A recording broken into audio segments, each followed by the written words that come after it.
Nós comemoramos ontem o Dia Nacional do Combate ao Trabalho Escravo. 1 em cada 10 crianças de 5 a 7 anos no mundo sofre com a exploração do seu trabalho.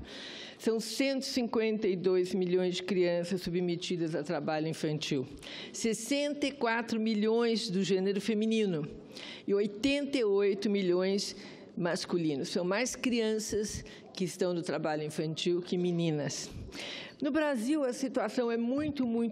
Os dados também são estarrecedores, mas eu gostaria de falar de algo que foi visto na televisão, viralizou nesses dias, senador, que aconteceu na Bahia e que impactou de uma forma horrível a todos nós. Foi uma criança pobre, se via nitidamente, era uma criança pobre, dentro de uma lanchonete, um supermercado, e ela queria comer, ela estava olhando ali com muita fome, e um cidadão que estava ali se prontificou a comprar comida para a criança. E o que aconteceu? Veio o segurança, tratou mal a criança, tentou tirar a criança, enfrentou o cidadão que queria dar de comer, pagar a comida para a criança. E aí a gente fica pensando, né? O cidadão gritava, ele vai comer, porque eu vou pagar, ele não está assaltando. E nada, e não teve jeito, até que a coisa prosseguiu. Mas eu fico pensando, o que está acontecendo? É uma situação tão horrível de você impedir uma criança de comer num lugar e depois ainda de impedir o cidadão que quer pagar a comida da criança, né? A gente chama isso de preconceito, porque é um preconceito contra o pobre, contra o negro, e depois nós temos preconceitos contra outros cidadãos, né? Mas esse, como nós estamos falando, trabalho escravo, de criança, isso aí foi muito impactante. O senador Otto Alencar contou hoje na Comissão de Assuntos Sociais uma coisa bonita, que o time de futebol que ele torce, agora eu não lembro, acho que chama Vitória, desculpa se eu estiver errada, né?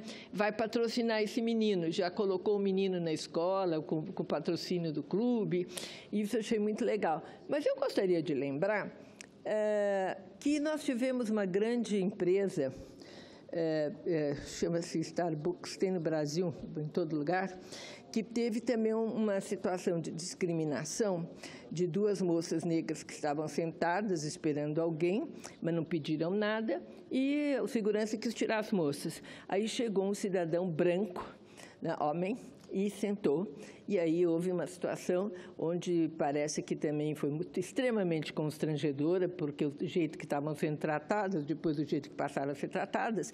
Mas eu estou contando tudo isso, senador, porque a reação da empresa foi legal. Ela fechou o dia seguinte de trabalho para que todos os seus, sei lá, são milhares de funcionários, repensassem o que é o preconceito, o que é a falta de respeito à cidadania. Então, essas situações ocorrem sem parar. No Brasil, faz 3 anos, eu lembro desse episódio que foi muito comentado. Um pai viu seu filho ser expulso de frente de uma loja na Oscar Freire. Ele não estava nem na loja, o menino, estava na frente. O menino era negro, o pai era branco, mas ele estava assim, o pai estava ali quieto, olhando a loja e tal. Foi expulso. O crime era ele ser negro. Então, às vezes a gente fantasia que o nosso país é um país que não tem racismo, não tem homofobia, não tem preconceito. Tem, e nós temos que combater. Isso se combate desde a escola. Essa questão de respeito do diferente é desde a escola que tem que ser entendida, porque senão a mentalidade das pessoas ela está sendo muito contaminada, né, por ódios, por radicalismos, né? E também, eu diria até pela própria observação, ver alguém tratando mal o outro e acha que aquilo pode ser feito, pode até achar que aquilo é bonito ser feito, né? Mas isso é crime, né? Isso é um crime. Se não é um crime, muitas vezes, na lei, é um crime de humanismo, de humanidade, né? Bom, eu queria dizer também que essa questão do trabalho infantil pode ser ainda mais dura, pois há crianças que estão pela cidade trabalhando como vendedoras nos faróis, como engraxates, guardadoras de carro, né? Isso, às vezes, porque são exploradas, às vezes porque não tem casa mesmo, estão lá para comer e E é assim que fazem, né? Há outras na invisibilidade, acometidas por árduas rotinas de trabalho doméstico, isso é extremamente comum no Brasil, criança trabalhando, ou atuando em trabalhos insalubres que colocam em risco a saúde da criança, o seu desenvolvimento e as chamadas piores formas de trabalho infantil, segundo a OIT.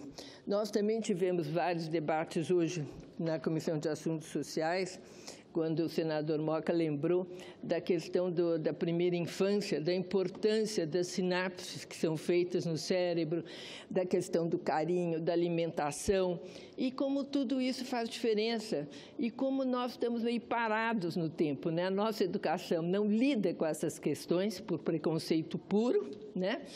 E a sociedade muito radicalizada. Então, hoje, eu quero aplaudir, né, essa iniciativa que foi comemorada ontem, do Dia Mundial contra o Trabalho Infantil, que é o dia 12 de junho, na campanha conjunta com o Dia Mundial de Segurança e Saúde no Trabalho. É uma campanha que visa eliminar o trabalho infantil, melhorar a segurança e saúde dos jovens trabalhadores. Nós sabemos que lei não muda as coisas, mas sem lei nós não conseguimos avançar. Então, nós temos que juntar a possibilidade de educar, de falar, de se expressar, de mostrar indignação, como foi mostrado nesse episódio que eu falei do supermercado lá na Bahia, e também brigar para que as escolas passem a ter uma atuação mais forte em relação ao diferente e ao respeito pelo outro e o não ao preconceito. Muito obrigada, presidente.